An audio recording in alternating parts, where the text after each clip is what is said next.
అడవిని కబ్జా చేయాలంటే మొట్టమొదటిసారిగా చేసేది ఏంటంటే అక్కడ గుడి కడతారు. గుడి కట్టి ఆ గుడి చుట్టూ షాపులు పెడతారు. అనేక వస్తువులు అమ్ముతా ఉంటారు. అడవి మొత్తం ప్లాస్టిక్ ప్లాస్టిక్ ప్లాస్టిక్ అవుతుంది. అడవిలో ఉన్న జంతువులు మొత్తం సర్వనాశనం అయిపోతూ ఉంటది. ప్రాణం పోసిన చెట్టులు మరిచి ఎక్కడెక్కడో గుళ్ళు గోపుకాలు తిరగడి నాశనం అవుతారు. ఎందుకు?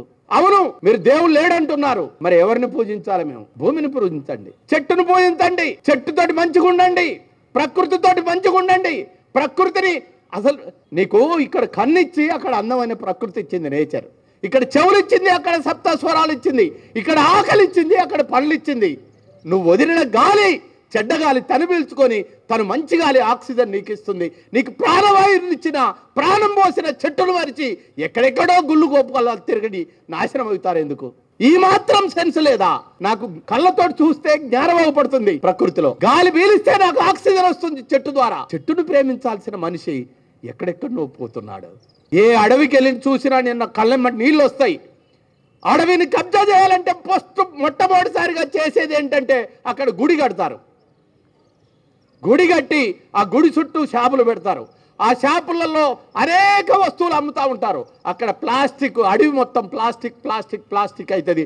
అడవిలో ఉన్న జంతువులు మొత్తం సర్వనాశనం అయిపోతూ ఉంటుంది. దేవుడు ఈ సమాజాన్ని బాగు చేయడానికి ఉపయోగపడాలి, కానీ ఉంటే ఈ సమాజాన్ని నాశనం చేయడానికి అడవిలో గుడి కట్టడం వల్ల నాశనం అయిపోతుంది. ఈరోజు బడులలో కూడా గుళ్ళు కడుతున్నారు. బడిలో కూడా గుడి కట్టిన తర్వాత ఇంకా పంతులయ్యేందుకు వాళ్ళ జీతాలు ఎందుకు? పంతుల్ని చంపటమే కదా. ఆడ దవాఖాన ముందు గుడి కట్టిన తర్వాత ఇంకా డాక్టర్లు ఎందుకు? చచ్చిపోయినట్టే కదా.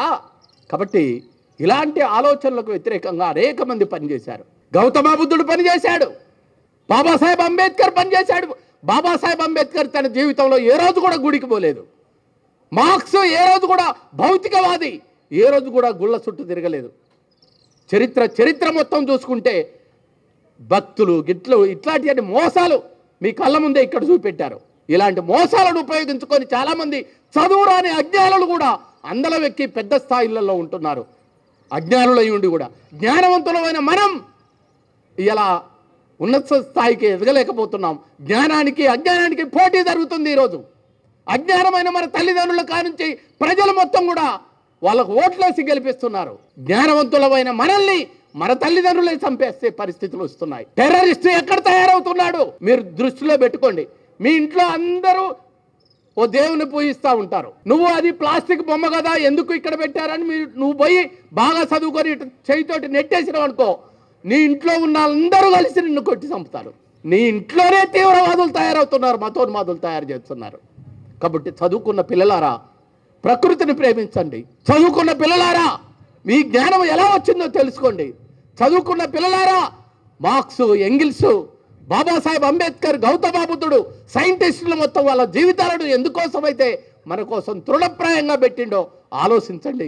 సైన్స్ నమ్మండి, ప్రకృతిని ప్రేమించండి అని తెలియజేస్తూ ఈ అవకాశం ఇచ్చిన రమేష్ అన్నకు, వేదిక మీద ఉన్న పెద్దలందరికీ కూడా పేరు పేరున సైన్స్ అభినందనలు తెలియజేస్తూ నేను ముగిస్తున్నాను.